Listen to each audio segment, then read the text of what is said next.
Olá, amigos, irmãos. Esse é o canal Verdade, Ressurreição e Vida. Hoje trazendo um tema inédito, ou seja,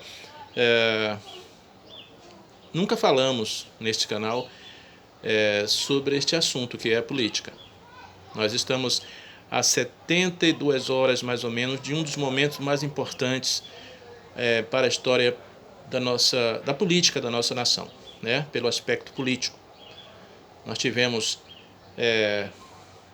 desde a monarquia para cá várias etapas, fases, e neste momento nós podemos decidir realmente o destino da nossa nação. E não só, porque a questão política é a seguinte: nós cristãos, existe uma frase muito comum no meio evangélico, que crente não deve se meter com política. Mas a política, ela é uma logística. E a logística, ela é necessária para que haja organização. Outro dia eu estava conversando com um amigo e ele me disse: olha, onde não há logística, não há hierarquia. Onde não há hierarquia, não há respeito. E onde não há respeito, onde não há organização, prevalece a desordem, a bagunça. Então entenda, o que é política? Ela reflete para o lado administrativo do Estado. E nós somos os responsáveis por escolher as pessoas que vão dirigir essa máquina, né? Que é como se fosse uma grande empresa. Então, instituições precisam dessa logística.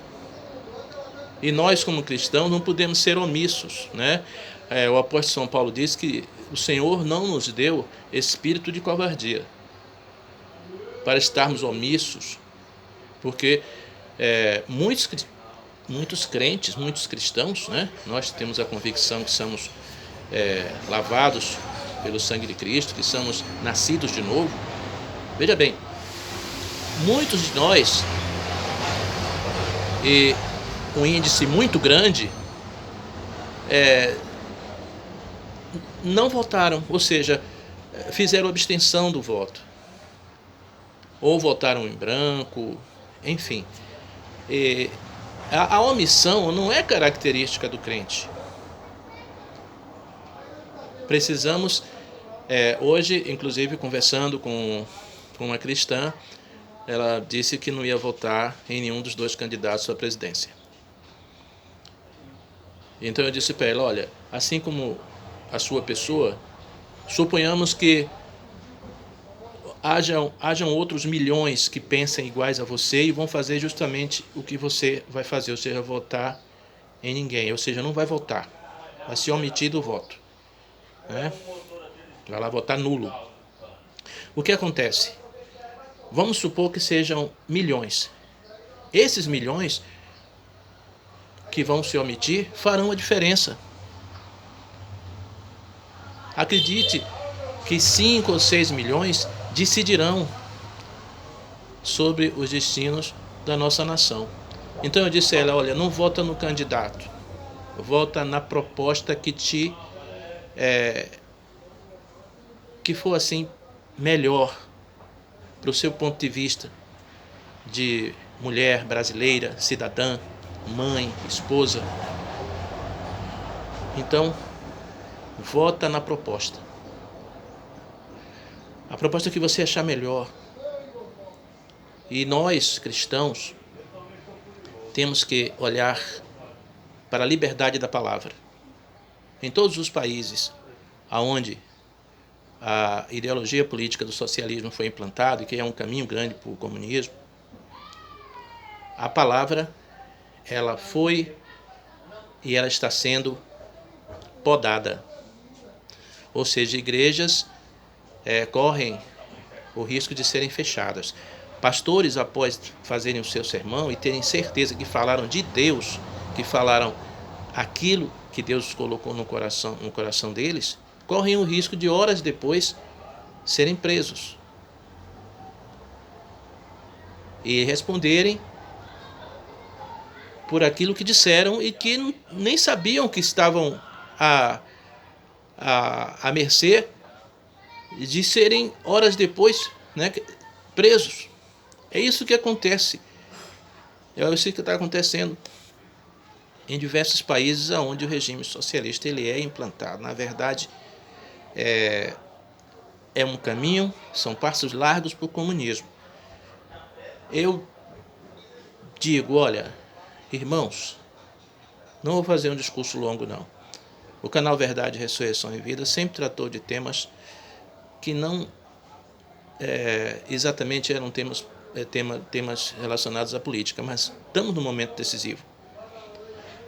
Então, a liberdade de culto, mas a palavra é o que predomina no Evangelho. O Evangelho, ele é a palavra, Cristo é a palavra. E precisamos ter liberdade. A fé vem pelo ouvir, e ouvir a palavra de Deus. Deus instituiu profetas, apóstolos, pastores. O Senhor instituiu uma hierarquia eclesiástica para, através dessa hierarquia, ele ensinar doutores, professores. São pessoas que estudam a palavra, Deus os inspira para falar ao povo. Deus disse, crê em mim e em meus profetas. Aí, se trancar no quarto, como eu ouvi um político falar, que ele se tranca no quarto, né, e que ele não precisa de pastores. Aliás, ele disse que pastores e padres também, né, pastores, padres, pregadores, são contadores de mentira. Ou seja, ele invalida a posição da igreja. No momento que você invalida o altar, porque quem está no altar, quem é colocado no altar são pastores, são ministros. No momento que você invalida o ministério, você invalida a igreja. Irmãos, estamos a menos de 72 horas, né, 3 dias, de um momento decisivo para a nossa vida, certo? E quando você pensa que às vezes a abstenção do voto é uma opinião unicamente sua, imagine que a sua opinião, somada a mais outros milhões que podem nesse momento estarem pensando como você, podem decidir para o mal ou para o bem o destino do nosso povo, né? do nosso país, da nossa nação. Eu peço que vocês orem. O poder, a oração, eu acredito que tem um efeito muito grande na nossa consciência. Então, pedir a Deus para realmente Ele entrar e dizer dentro de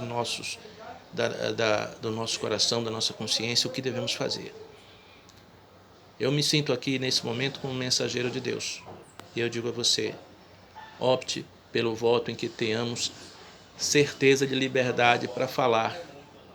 Eu tenho muito o que falar de Jesus para você. E eu quero futuramente poder chegar aqui, pregar, falar e não sofrer retaliações. Todos os ministros, principalmente aqueles que estão nos canais, nos aplicativos, na internet, devem se posicionar. Irmãos, existe um ditado popular que diz assim, olha, antes tarde do que nunca. Eu quero substituir momentaneamente esse ditado popular por um outro ditado, certo? Antes tarde do que tarde demais. Então, falem agora. Nós estamos a menos de 3 dias de um momento decisivo. E eu digo a você, não é só para o Brasil, não. Para as nações vizinhas também. Para países que às vezes estão distantes. O Brasil é, de fato, o celeiro do mundo. Ele é o celeiro de diversas nações que estão distantes, do outro lado do oceano. E é importantíssimo, não só a nível nacional, mas internacional, o voto que você irá decidir. Então, vai para a urna, vai com Deus. Eu desejo a vocês um domingo, um dia 30, excelente, de paz, fé, sabe? Consciência. Vamos votar. Vamos votar certo. Vamos votar com Cristo. Você pôr a mão na tua consciência. E você, de fato, vai saber em que candidato votar. Deus abençoe. Vamos para esse domingo na certeza